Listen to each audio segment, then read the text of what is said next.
The bullet that changed everything did not announce itself with fanfare or warning. It simply came, as destruction often does, in the middle of something beautiful, slicing through the gilded air of Berlin's most celebrated charity gala, crossing 300 feet of chandelier light and applause, and finding the only man in the room who was already moving toward it. He was not a diplomat. He was not a bodyguard in a tailored suit with an earpiece and a lapel pin. He was the janitor, the one with the limp, the one with the worn uniform, the one that Victoria Stein had mocked not 4 hours before, in front of a room full of people who laughed, because laughing was easier than noticing the look in his eyes.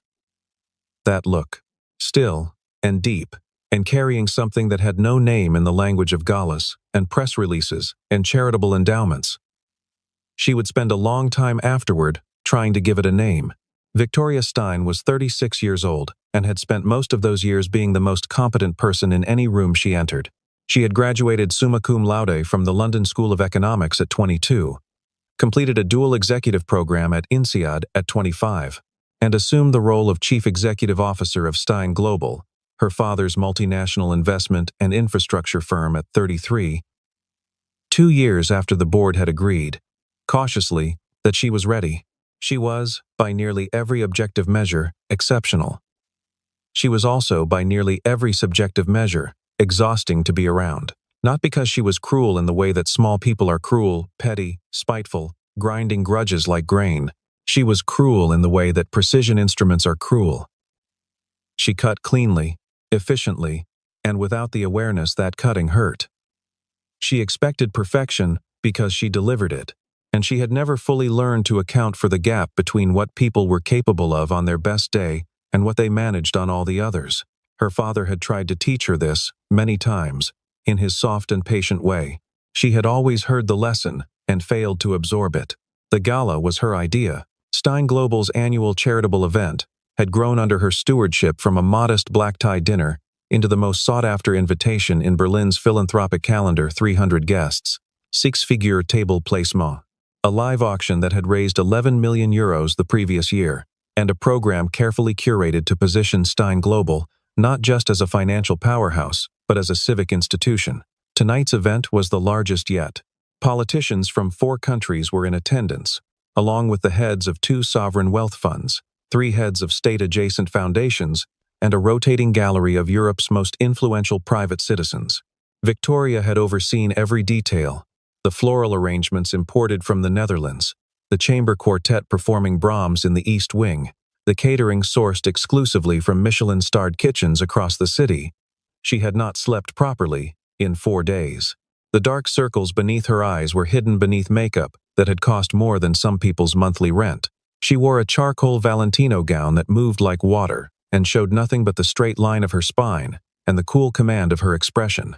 She was perfect, and she was terrified, though she would not have used that word even in the privacy of her own mind.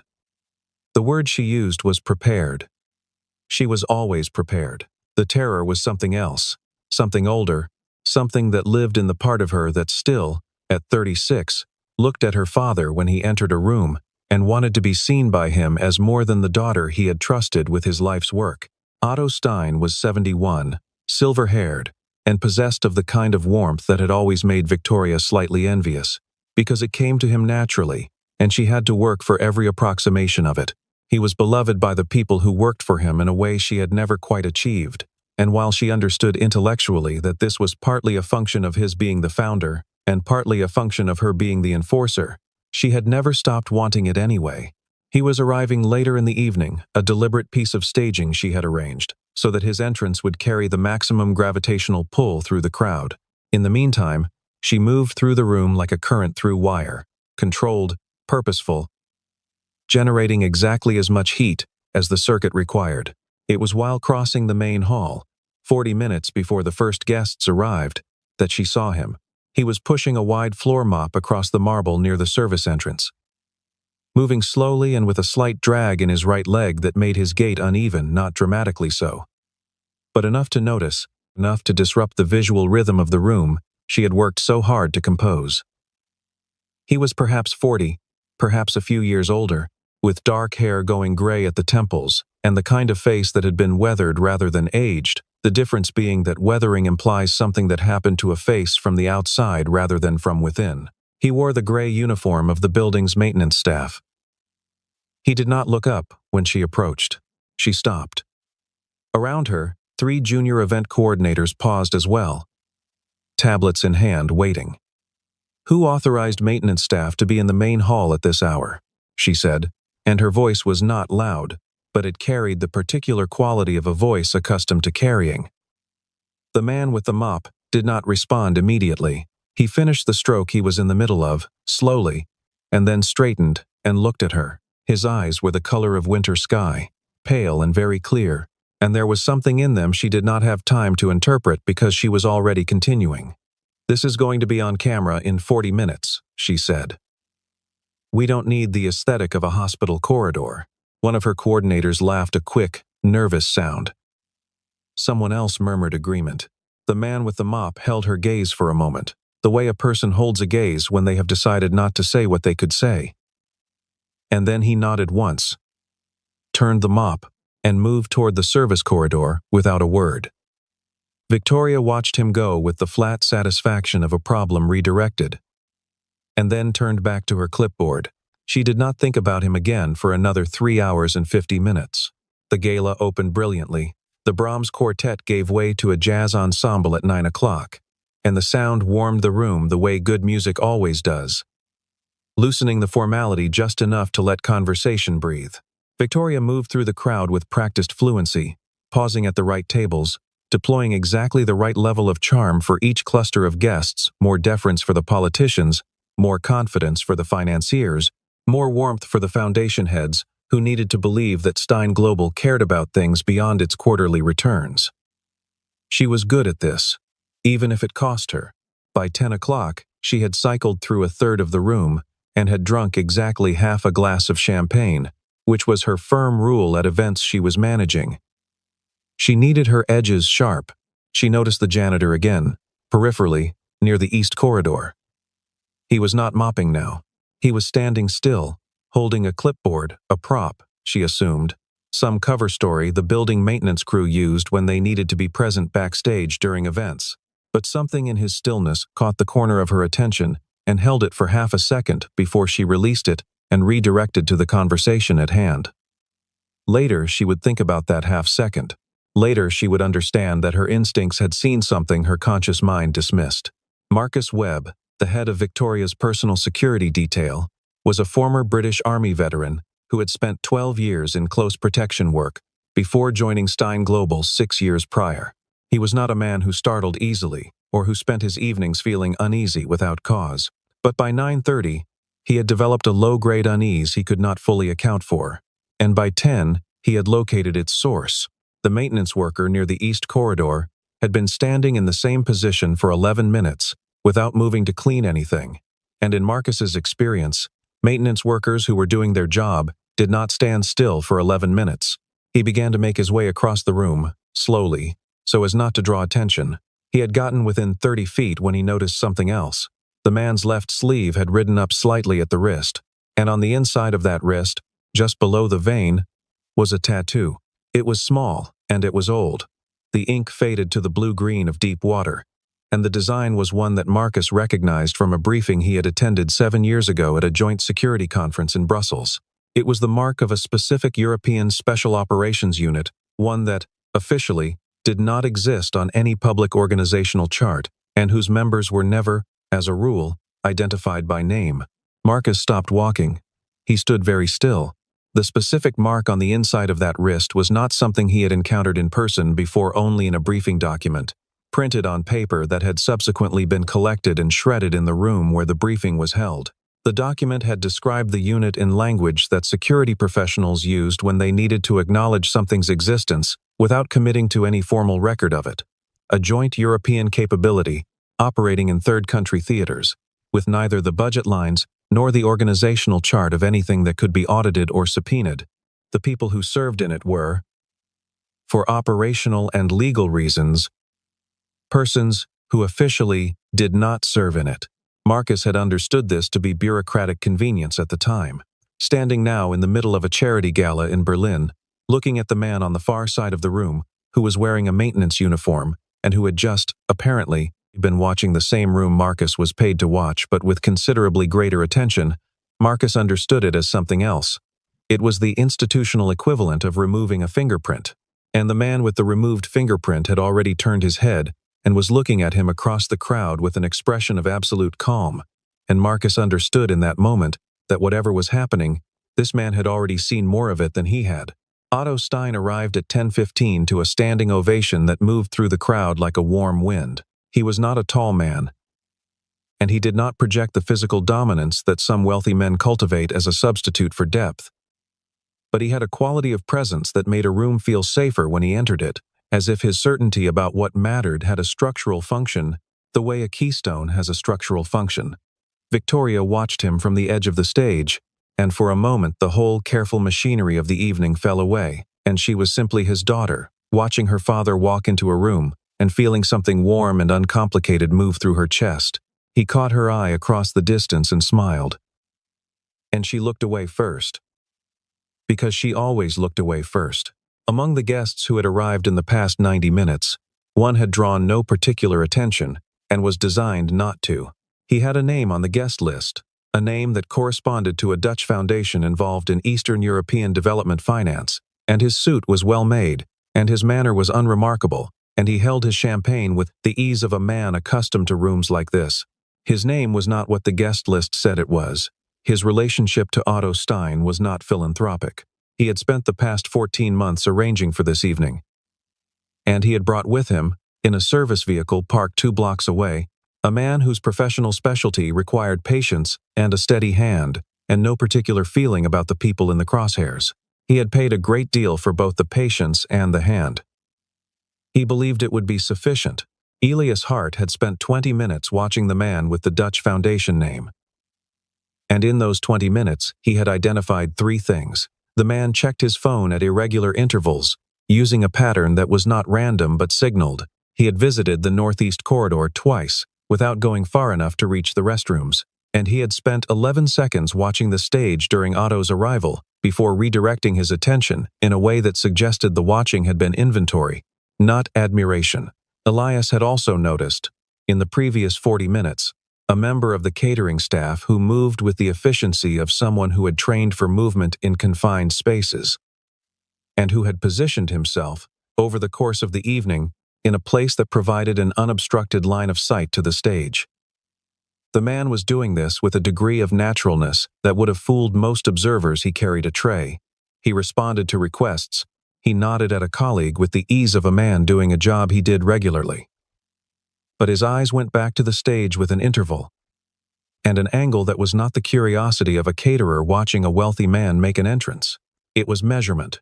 Elias had spent 11 years learning the difference between those 2 kinds of looking, and the difference had become so internal it was less like a skill than a reflex.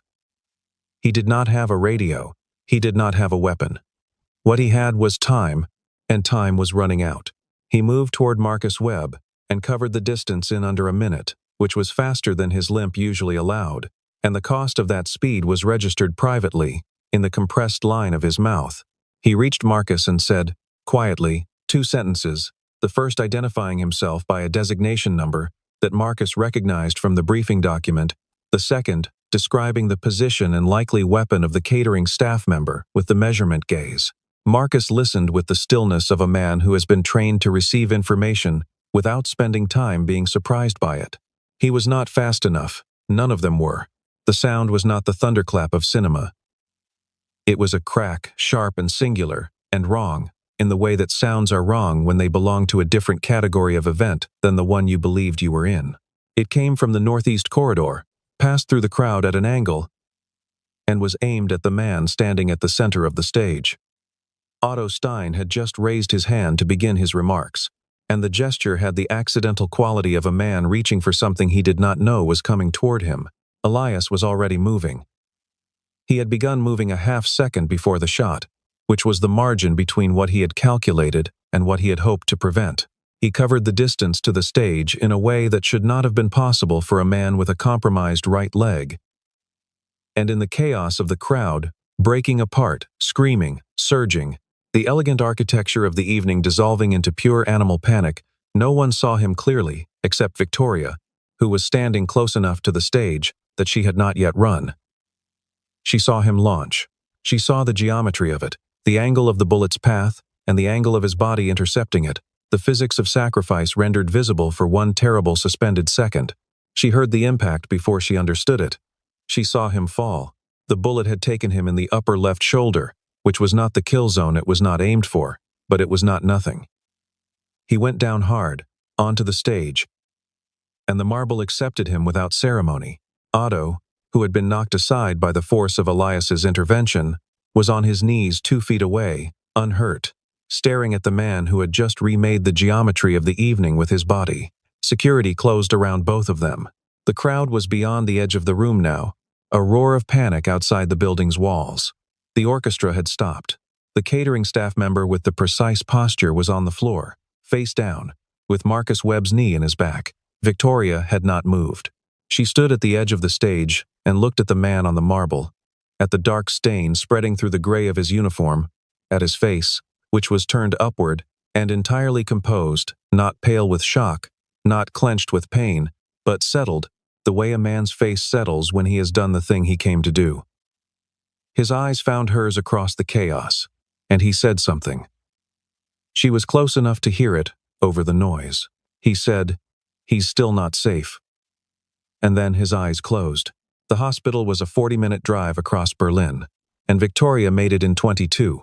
She had not, in the years she had spent running an organization with 12,000 employees across 19 countries, ever asked anyone to break traffic laws on her behalf. She asked that night.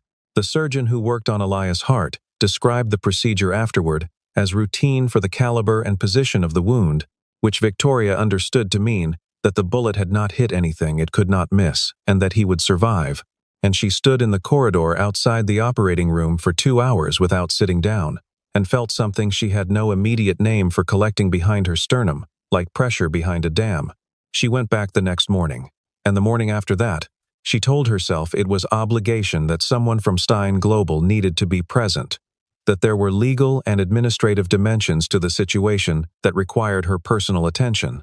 She was very good at telling herself things that were organized and sensible, and she had been practicing the skill for most of her adult life in the way that all necessary competencies are practiced, through repetition and through the slow accumulation of situations in which the alternative was too uncomfortable to sustain.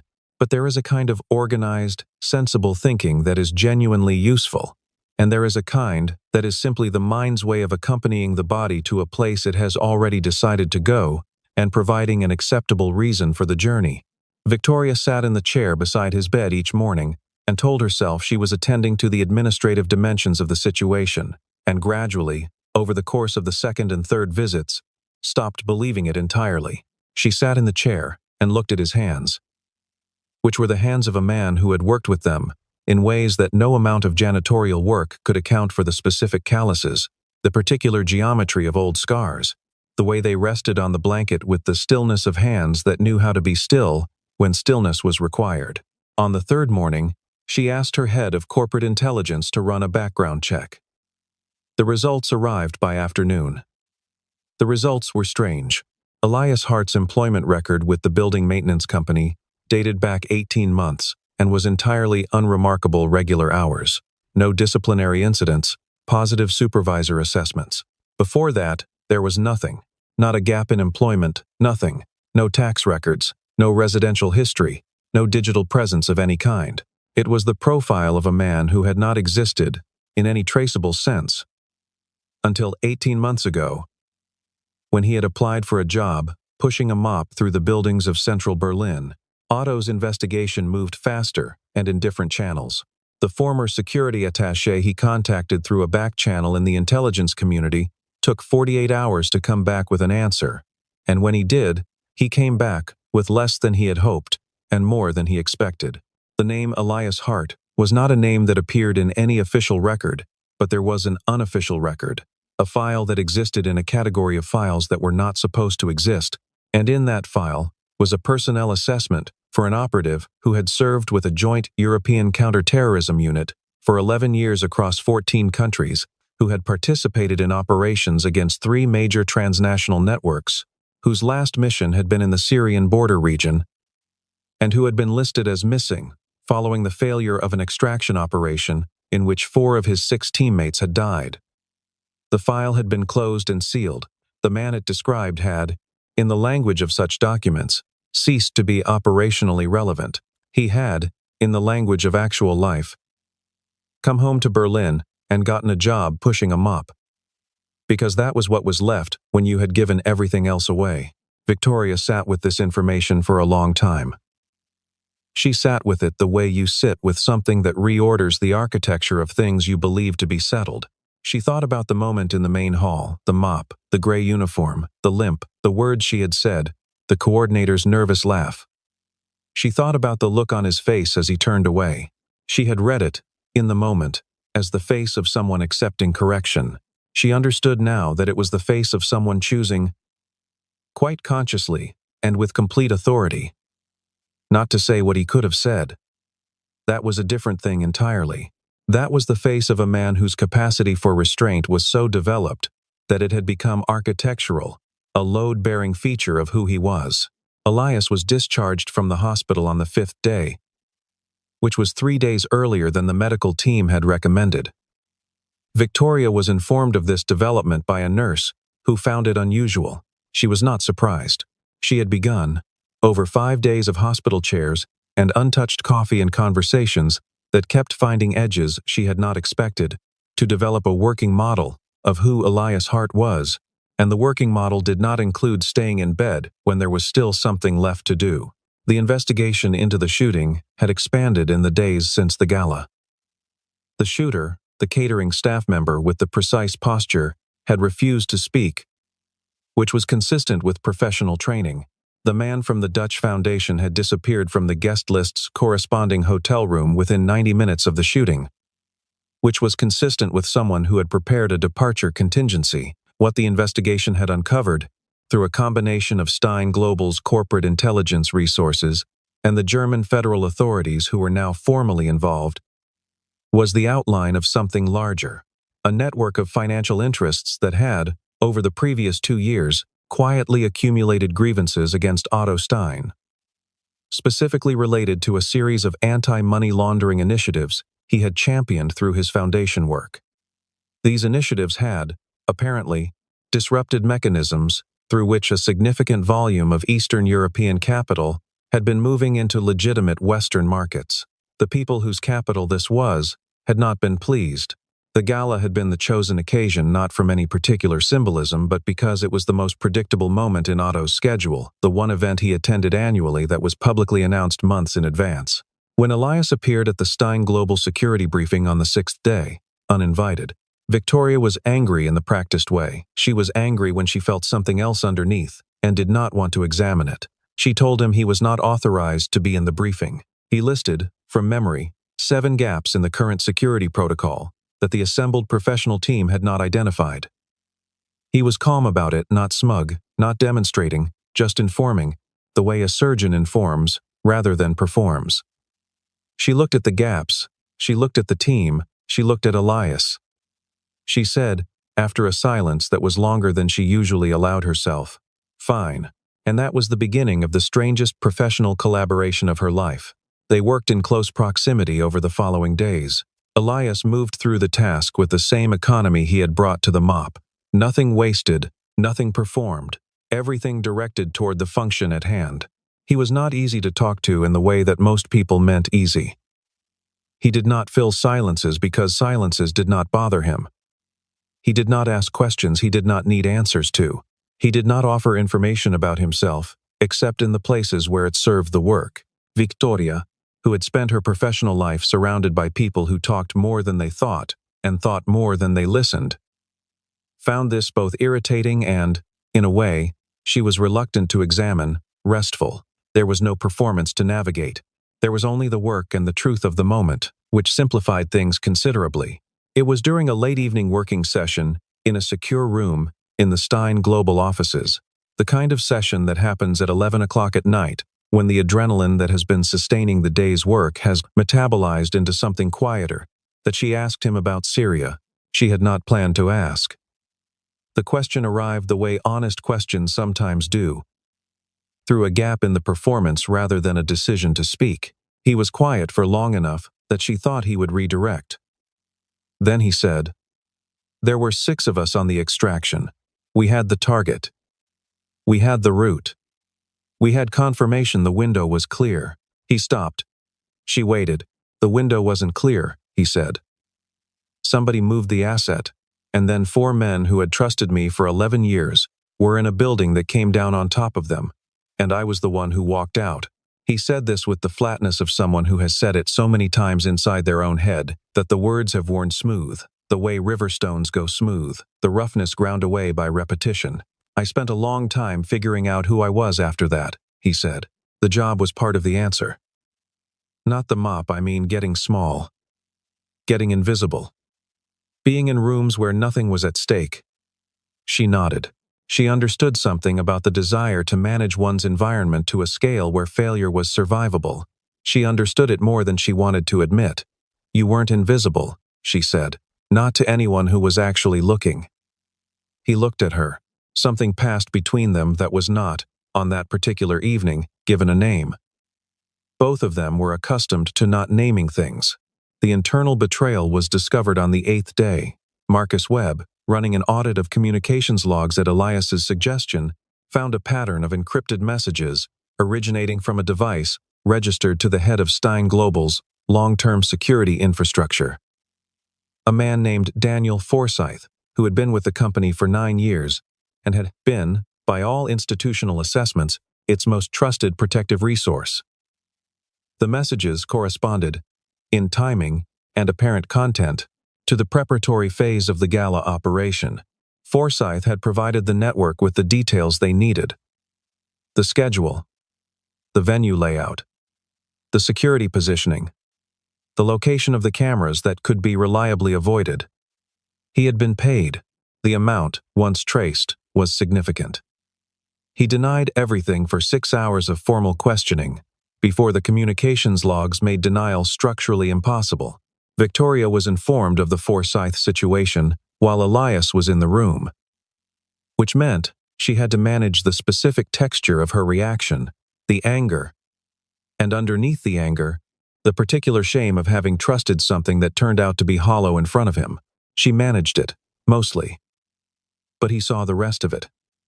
He saw the way her jaw tightened for 2 seconds longer than the professional composure required, and the way she set her pen down with a precision that was not about the pen. He said nothing immediately. He waited until the investigators had left, and the room was quiet. And then he said, "Betrayal from inside is different from betrayal from outside. It takes longer to metabolize, because the part of your mind that trusted it has to be the same part that unmakes it." She looked at him. "You sound like you know," she said. He said, "Yes." They did not say anything else about it, and they didn't need to. 3 days after the Forsyth disclosure, Otto Stein was taken. He had been moved to a secure location, a private residence in the Eastern District that was not listed in any corporate documentation, chosen specifically because it did not appear in any of the schedules or communications that Forsyth had had access to. The information that led to the location had come through Forsyth nonetheless, extracted before his formal detention, through a channel that his handlers had established independently of his primary communication with them, a contingency built into the operation from the beginning, because people who design these operations do not trust the people they pay, any more than the people they pay trust them. 2 of the 3-person close protection team assigned to Otto were incapacitated with a level of efficiency that confirmed professional involvement. The 3rd managed to transmit a location before communication was cut. It was a warehouse district near the Spree, which had been, at various points in the previous century, a great many things, and was now the site of a private standoff between a network of people with a great deal to lose, and one man who stood between them and the leverage they needed to make all of it go away. Elias received the location and said, in the particular tone he used when he had already decided something, "I'm going," Victoria said. "I know. I'm coming." He said, "No." She said, "I'm not asking." He looked at her for a long time with those pale, clear eyes. And she looked back with the expression she used when she had also already decided something. And he said, "Stay behind me," which was, from him, the functional equivalent of a concession. The warehouse was a structure that had been chosen for the qualities that warehouses have when chosen for these purposes. The high ceilings, the multiple exits, the acoustics that turned footsteps into ghosts. They entered through a secondary access point that Elias identified from a building schematic he had memorized. She did not ask when or how, and they moved through the building's edge in the way that Elias moved through buildings when moving was his purpose. Low and deliberate, and without any of the compensatory urgency that untrained people use to feel like they're making progress. His legs slowed him, and she could see what that cost him, not in his face but in the way he redistributed his weight at each step. The silent arithmetic of a body working around its own damage. The man they found at the center of the warehouse was named Edmund Rask, who had been, 22 years ago, Otto Stein's primary business partner in the early formation of what became Stein Global, and who had departed that partnership under circumstances that were, in the official record, described as amicable, and in the actual record were considerably more complicated. Rask had spent 22 years investing what he had taken from the partnership in directions that had ultimately led him to the network that now wanted Otto dead. He was not a violent man by nature, but he had reached the age and the place in life where he had decided that whatever he had once valued was worth less than what he had lost, and that the arithmetic of that calculus justified what he had arranged. He was standing in the warehouse with two men who were paid to be there, and one man who was not. Otto, who was seated, uninjured but restrained, and who looked at his daughter when she appeared from the shadow of the far wall, with an expression of relief so profound it was almost calm. What followed was not a negotiation. Rask had not brought Otto here to negotiate. He had brought him here to make a point, and the point had something to do with all the years of accumulated silence between them. And it was the kind of point that could not be made with language. Elias understood this before Victoria did, which was why he was already moving when Rask's people moved, and why, despite the wound in his shoulder that had not yet fully healed, and the leg that was, under these conditions, a liability he was managing rather than an impediment he had overcome. He was still the most dangerous person in that building, except for the circumstances themselves. He took the first man down in under 4 seconds, and the second in 7. With an economy of force that was, to anyone watching, almost clinical. He was hit once, in the same shoulder, by the corner of something swung rather than fired.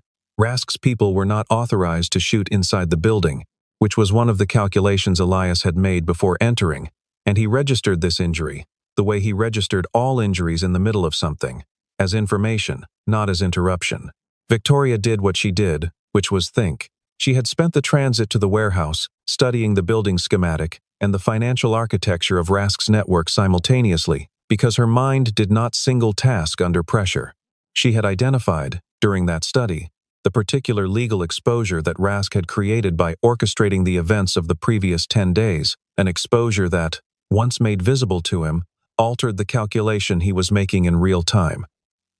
She made it visible. She laid it out for him, in the warehouse, with the clarity and precision of someone who had spent her professional life understanding that power is not always physical, and that the most effective thing a person can do in a room is to change what the other person understands to be true about their situation. Rask listened. His expression shifted. He did not, in the end, have a response to what she was telling him that did not make everything worse for him. He stood down. The German federal authorities, who had been tracking the communications patterns for the previous 3 days and had been holding a perimeter outside the warehouse district for the previous 40 minutes, came through the doors 9 minutes later. Otto was safe. He sat in the back of an ambulance with his daughter's hand in both of his and did not say anything for a long time. Elias stood 20 feet away in the cold night air with his shoulder freshly bleeding through the bandage. A paramedic had applied and looked at the spree, which was black and very still, reflecting the lights of the city above it. He was thinking, though if asked, he would not have been able to say precisely about what. Victoria walked over when she was sure her father was stable. She stood next to him and looked at the river. She said, "You're bleeding again." He said, "I know." She said, "Thank you." He said, You didn't need me in there at the end. She said, I needed you to get us into the building. He said nothing. She said, I needed you to be there. He still said nothing, but he did not move away. The months that followed were not uncomplicated. Nothing real is. Stein Global required intensive stabilization in the aftermath of what the press called the Gala assassination attempt. The phrase had a dramatic weight that did not fully account for the quieter catastrophe of Forsyth's betrayal and the operational vulnerabilities it had exposed. Victoria worked with the kind of absorbed focus she brought to every significant problem, which meant she worked 18-hour days and slept in 4-hour segments and forgot to eat until reminded. She restructured the security infrastructure entirely, brought in external auditors, replaced the top 3 layers of the protective detail, and implemented protocols that Elias had outlined in a document that ran to 47 pages and was the most comprehensively organized thing she had ever read from someone who was not a professional security consultant. He was still, technically, employed by the building maintenance company. He had gone back to work 2 weeks after the warehouse, because that was what he did. Otto Stein formally retired in the spring. The transition was deliberate and public and carried in the way he managed it. All the qualities that had made him good at what he did. Generosity of spirit, clarity about what he was handing over, and genuine pleasure in the person receiving it. Victoria became chairman and CEO of Stein Global in a ceremony that was, characteristically, not what she would have designed. Her father had arranged a dinner small, immediate family and close associates, nothing resembling the gala, and at the dinner he had said something to her, privately, at the end of the evening, that she had wanted to hear for most of her adult life. She did not repeat it to anyone. She kept it the way you keep the things that settle something deep enough that they stop being things you need to say. The city of Berlin announced, in the late spring, a civic commendation ceremony for the individuals who had shown exceptional courage during the events of the previous autumn. The ceremony was held in the Konzerthaus, which was a building of considerable beauty and considerable gravity. And the list of commendations was short and carefully drawn. Elias Hart was on it, under a name, his actual name, that most people in the audience had never heard, and would spend the following hours attempting to look up on devices that would return, for the most part, very little. The citation described him as a former member of a joint European security unit who had, at personal risk and without official standing, prevented the assassination of a prominent German civic figure and subsequently contributed to the dismantling of a transnational criminal financial network. The language was formal, and the facts were accurate, and they communicated approximately 1/3 of what had actually happened. Victoria spoke at the ceremony. She had written the remarks herself, over several evenings, with the drafting intensity she brought to important things, and she had refused assistance from the communications team, which had made them nervous. She stood at the podium in the Konzerthaus and looked out at the audience, several hundred people, cameras from a dozen outlets, her father in the front row, and she said what she had prepared, and then she stopped, and then she said something she had not prepared. She said, 8 months ago, on the evening of the gala, I saw this man in the main hall of the venue. He was working. He had a limp, and he was doing a job that I considered beneath the dignity of the event I had organized. And I said something about it in front of other people who thought it was funny. I was not funny. I was wrong. She paused. The Konzerthaus was very quiet. I did not know who he was. And the truth is, it wouldn't have mattered if I had, because what I was responding to was what he appeared to be, not who he was. I have spent most of my professional life believing that I was good at reading rooms and people, and I was not good enough to see the man in front of me. He saw the danger in that room before any of my security team did. He moved toward it instead of away from it. He took a bullet in a shoulder that was already carrying more than I can fully account for, because taking the bullet was what the moment required, and he was someone who did what the moment required. She stopped again. I owe him an apology that I have now given him privately, and a debt that I have no framework for repaying. But I want to say it here, because he deserves to have it said in a room this size, in a city this size, with cameras rolling. He is the bravest and most decent person I have encountered in my adult life, and I was too sure of my own judgment to see it. The audience was still processing this when she stepped back from the podium. There was a moment, 3 or 4 seconds of the particular silence that falls when a room is deciding what to feel, and then there was applause. And it was the kind that builds rather than the kind that simply starts. Elias received his commendation in a dark suit that fit him properly, which was different from the gray uniform in ways that went beyond the fabric. He walked to the stage with the same gait he had always had, the slight drag in the right leg, the adjustment in weight distribution that had become so habitual it was simply his way of moving through the world. He shook hands with the official presenting the commendation. He turned and looked at the audience. Briefly, without expression, he found Victoria, who was standing off to the left of the stage, and held her gaze for a moment, and in that moment, neither of them was performing anything for anyone. He walked off the stage. She was there when he reached the bottom step. She held out her hand first. It was a deliberate gesture, a choice to make something public that had been, until now, entirely private and largely unacknowledged even between them. He looked at her hand. He looked at her face. He took her hand. The cameras that were present recorded it as the moment they were watching for, the image that would carry the story forward into the following day's coverage. But the cameras missed what mattered, which was the 11 words she said to him, quietly, and the 4 words he said back, and the way his grip settled, firm and unhurried, the way his hands always settled when he had decided to hold something. Otto Stein watched from the front row with the particular expression of a man who has lived long enough to understand that the things worth watching are rarely the things you can predict. He had spent 71 years building things, companies, partnerships, reputations, a family, and he had learned, through the accumulation of all of it, that the most significant moments were almost never the ones that had been planned and staged and lit correctly. They were the ones that arrived unannounced, in the margins of plans, in the spaces between scheduled events, in the way a person's hands settled when they finally held the thing they had been reaching for without knowing it. He had known Elias Hart longer than either Victoria or Elias was aware, or rather, he had known of him, known the shadow of the record that had been sealed, and the outline of the man described in it, and he had not said this to Victoria because some things reveal themselves more completely when they are arrived at rather than delivered. He had trusted that she would arrive. He was not often wrong about his daughter. He did not applaud. He simply sat with it, the way you sit, with things that are large enough to require stillness. Outside the Concerthaus, the city went on. Berlin, which had seen a great many things across the span of its long and complicated history, the jubilant and the catastrophic, the quiet everyday and the seismic unrepeatable, absorbed this one with the quiet competence of a city that has learned, over many generations, to hold complexity without requiring it to resolve too quickly.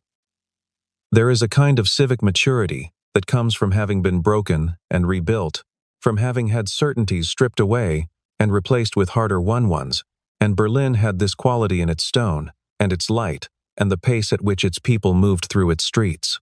The spring evening was cold and clear, and the lights of the Gendarmenmarkt fell across the stone pavement in long yellow columns, and somewhere in the building behind them, a chamber orchestra had resumed playing not Brahms tonight, but something lighter, something that moved the air without interrogating it.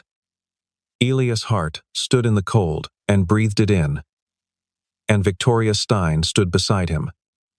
And the man who had been invisible by design, by necessity, by the long habit of making himself small enough to survive what he had survived, stood now in the full light of the city he had come home to, with the woman whose first word to him had been a dismissal, and whose last word, for now, was something else entirely, and neither of them spoke, because there are moments that do not require speech, that are diminished by speech, that belong entirely to the plain fact of standing in a place together and knowing it. The janitor who had limped across the marble of the Grand Hall 8 months ago, dismissed, mocked, redirected toward the service corridor like a problem to be managed, stood now in the amber light of a Berlin spring evening, with a medal in his pocket and a woman's hand in his, and the knowledge that he had done, in the end, what he had always done, move toward the thing that needed moving toward, regardless of the cost, regardless of what it looked like from the outside, regardless of whether anyone who was watching understood what they were seeing. That was the constant in him, the thing that had not changed across all the years and all the theaters and all the versions of himself he had been required to become in order to do the work he had been called to do. It was not courage in the way courage is usually described, the sudden surge, the dramatic moment, the choice made in an instant of moral clarity. It was the duller and more sustaining thing, the daily decision to remain the kind of person who moves toward rather than away, who stays when staying is the harder thing, who does not require recognition to continue. He had done it without recognition for a great many years. He did not require it now either, but it was given, and he received it the weight of the metal, the warmth of her hand, the particular quality of the light on a Berlin evening in spring, and he was, in the way of a man who has returned from a very long distance to a place he did not expect to find home.